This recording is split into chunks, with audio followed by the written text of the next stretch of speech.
The numbers look critical. Is it critical? You know, some research says it's critical, and I think we need to get deeper into more and more research, but the trend is worrying.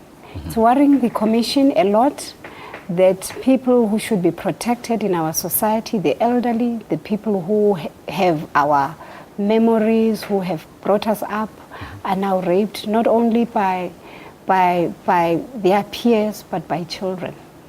And so we think that there's something more that we need to do to study the psychology of this phenomenon. So that research is definitely going to go on.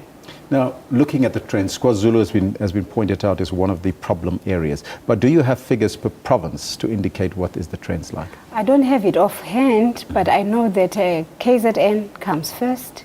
The Eastern Cape is number 2. I think it is because there are quite a number of elderly women who are taking care of their households, who live alone, but also there are perceptions in the little survey that we have done, perceptions about women who are witches because their husbands have died and suddenly they change status. They stop being matriarchs, but they become victims because there is suspicion that they are witches. But we also, this research also shows that there is a lot of abuse of alcohol and drugs related to that. So these are all the issues really that relate to the impact of the abuse of elderly women? That's right, yes it is. Now let's talk about solutions. What are some of the possible solutions and what needs to happen to change this around? I think there are multi-pronged solutions. The first one is that we really need to give quality of life to South Africans such that the younger people continue to have hope in the future. They live lives that give them a purpose. We need to take care of our elderly in our society, as was the case, which is a very common African phenomenon, to gather around our elderly. That has lost us a bit.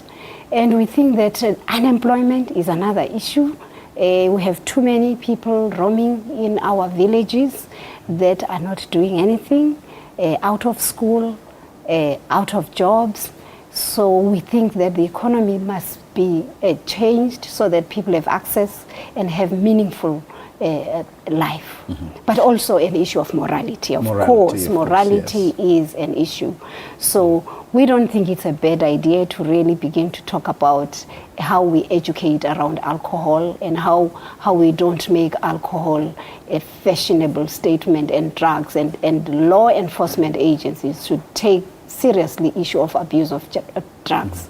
Are you maybe suggesting that we've somehow or the other lost our moral compass along the way? There is. It's that as well, because we're not the only society where there is unemployment, where there are children in the villages who do not have. But we think that we need to really look seriously at our morality. So we do call upon our traditional leaders, our leaders in communities, as well as our religious leaders to really come on board and arrest this before our society goes down.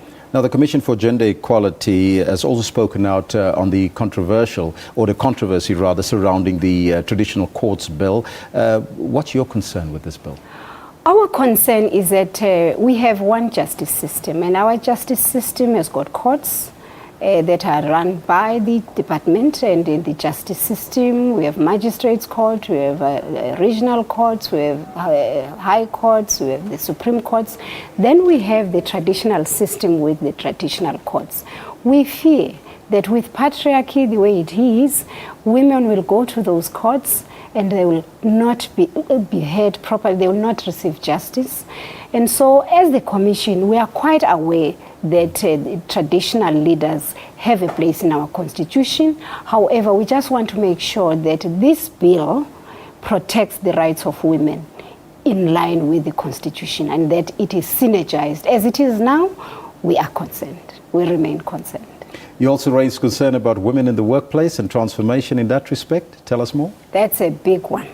In the public sector, it's doing very well. We believe that things are stabilizing, but the private sector, I think because people think it's their business, it's their private spaces, therefore they can choose in whatever way, they forget that the Constitution requires equality. And therefore, to treat women differently from men is unconstitutional and sexist.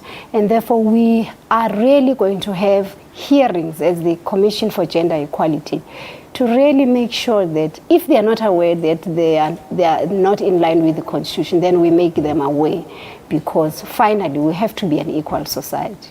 So finally, your last words to employers out there. To employers, we are saying gender equality should be your way of life. In fact, your productivity may even rise if you've got more women in your workplace and you treat them well. So we asked employers to really take serious the issue of gender equality and the human rights and the Constitution and the dignity of women in the workplace. And just briefly, South African men, what are you saying to them? South African men, we are saying you are equal to women. Don't feel that suddenly because we're talking equality, you are less than equal. Just remember that our Constitution says you are just as good as women. So give women the space, we shall give you the space, because that's what the Constitution says to you. Thoko, thank you so much for your time and joining us in studio. Thank you. That's Ms Thoko Mpumlwana, the Deputy Chairperson of the Commission for Gender Equality.